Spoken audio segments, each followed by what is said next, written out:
Hello everyone, and welcome to the latest installment of Story Time with Mr. Walker.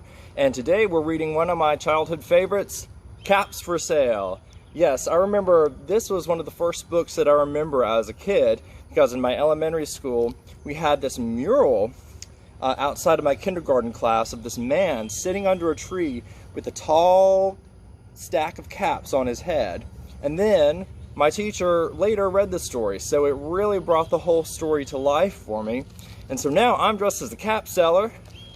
And so this is Caps for Sale by Esphyr Slobodkina. Caps for Sale. A tale of a peddler, some monkeys, and their monkey business. Once, there was a peddler who sold caps, but he was not like an ordinary peddler, carrying his wares on his back. He carried them on top of his head. First, he had his own checked cap, then a bunch of gray caps, and then a bunch of brown caps, and then a bunch of blue caps, and on the very top, a bunch of red caps.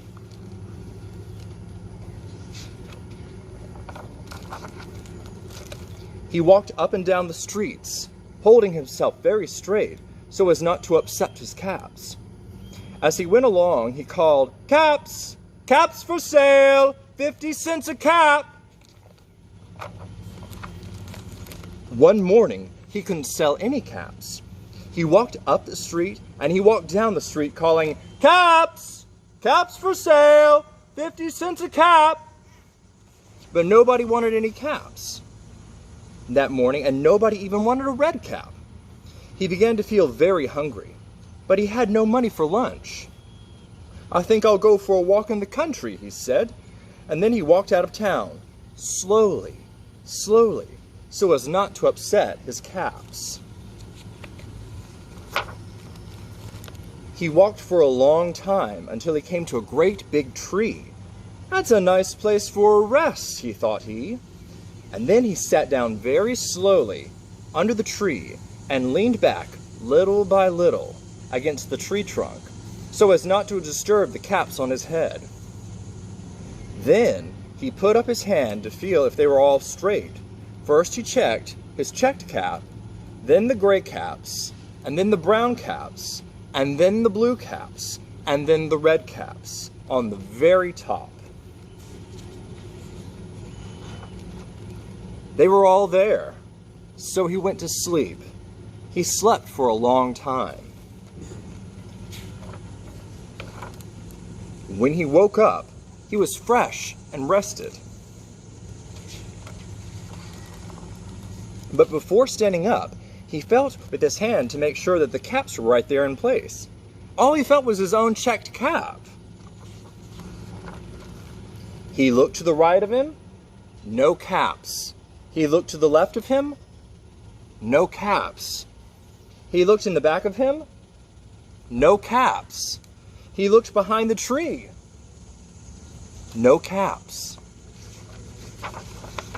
Then he looked up into the tree, and what do you think he saw? On every branch sat a monkey. On every monkey was a gray or a brown or a blue or a red cap. The peddler looked at the monkeys. The monkeys looked at the peddler. He didn't know what to do. Finally, he spoke to them. "You monkeys, you," he said, shaking a finger at them. "You give me back my caps." But the monkeys only shook their fingers back at him and instead,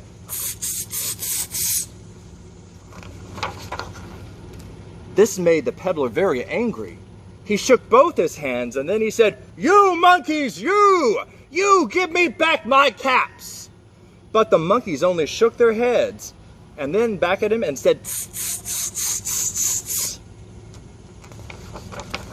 Now he felt quite angry. He stamped his foot and he said, "You monkeys, you better give me back my caps." But the monkeys only stamped their feet back at him and said, "Tss." By this time, the peddler was really very angry. He stamped both his feet and he shouted, "You! You monkeys, you! You must give me back my caps!" But the monkeys only stamped both their feet back at him and said, "Tss, tss, tss, tss." At last he became so angry that he pulled off his own cap and he threw it on the ground and began to walk away. But then, each monkey pulled off his own cap. And all the gray caps, and all of the brown caps, and all of the blue caps, and all of the red caps came flying down out of the tree. So the peddler picked up his own caps and put them back on his head. First his own checked cap, and then the gray caps, and then the brown caps, and then the blue caps, and then the red caps on the very top. And slowly, slowly, he walked back to town calling, "Caps! Caps for sale! 50 cents a cap!" And that's the end. Hope you enjoyed the classic Caps for Sale. Stay tuned next time for Storytime with Mr. Walker.